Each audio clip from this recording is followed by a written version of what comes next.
Fire. Pellets. Fire. Pellets. Fire.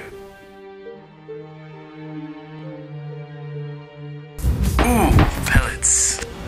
Since the dawn of time, man has been fascinated by these two forces. It was only a matter of time before they reunited. Enter the pellet stove, a unification of fire and pellets that brings warmth and happiness to millions. But where do these pellets come from? The pellet process begins with wood chips, as shown. These wood chips come as the excess product or the byproduct from any other lumber mill. They can be the chips coming off of making 2x4s or anything else. These chips are then fed into this auger, which goes up and drops them into the grinder.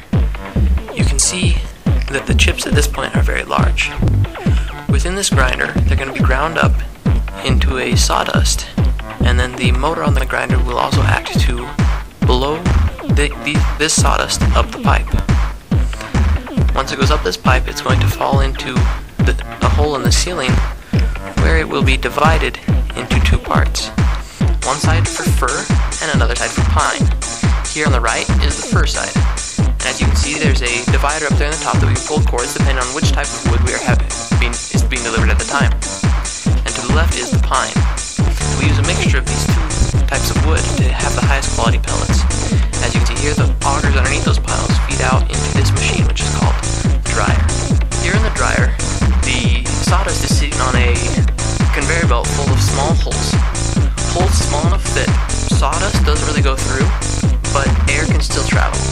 So air comes through the pipe at the top and travels through the sawdust, hopefully eliminating any extra moisture. Because we don't want any moisture in those pellets because it'll cause them to go soggy or not be dry enough to be burnt.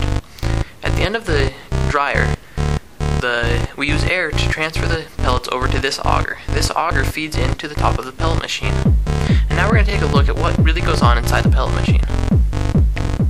Okay, so what we have here is the die that makes the pellets. Inside of the pellet mill, there's two of these rollers.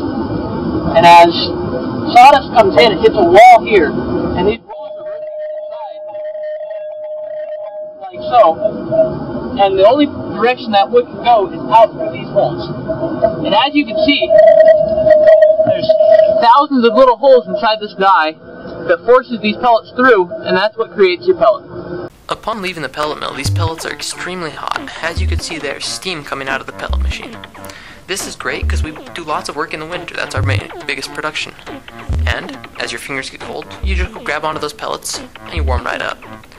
Then they come up this conveyor belt and fall into the first filtering system. Here we're trying to remove anything that isn't a good pellet, because any foreign objects in here is sawdust. Once it hits the stove, it's going to become ash and what is called clunkers. Here in the tumbler, pellets are going to come in, and as they rotate around, any sawdust or other small particles can fall through the holes, so they won't end up in the bag. Those small particles are then taken back and recycled and sent through the pellet mill again, hopefully then being added into some later pellets. As the product leaves the tumbler, it falls into a cooler. This cooler is there to cool these pellets down. As I said, they are extremely hot. So by cooling them down, we're able to put them into bags without melting the bags. The cooler is just a simple bin with air vents hooked up to it, so that we're pushing air through the pellets constantly to try and remove some of that hot air. After being cooled, they are going through the last filtering process. This filtering process is called a shaker, or a sifter, and it sifts out anything that is left over, because anytime we move the pellets around, they're at risk of breaking or having sawdust come off of them. So this takes off the last little parts. Once we do this, it's ready to be bagged.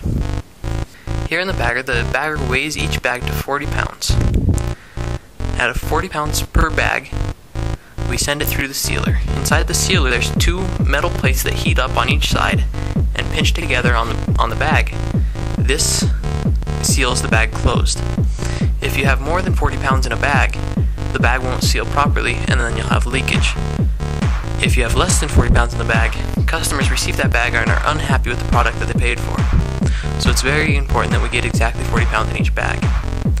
After getting the bags sealed, they go to be stacked. We stack 5 bags per layer and 10 layers per pallet, for a total of 1 ton per pallet.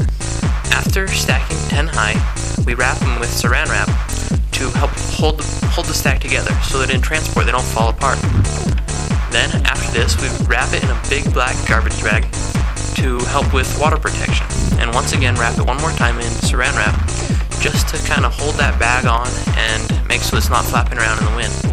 This really makes so we can maintain a dry product. We can store these pellets outside in the weather throughout the winter, and as customers need them, we have them available for them.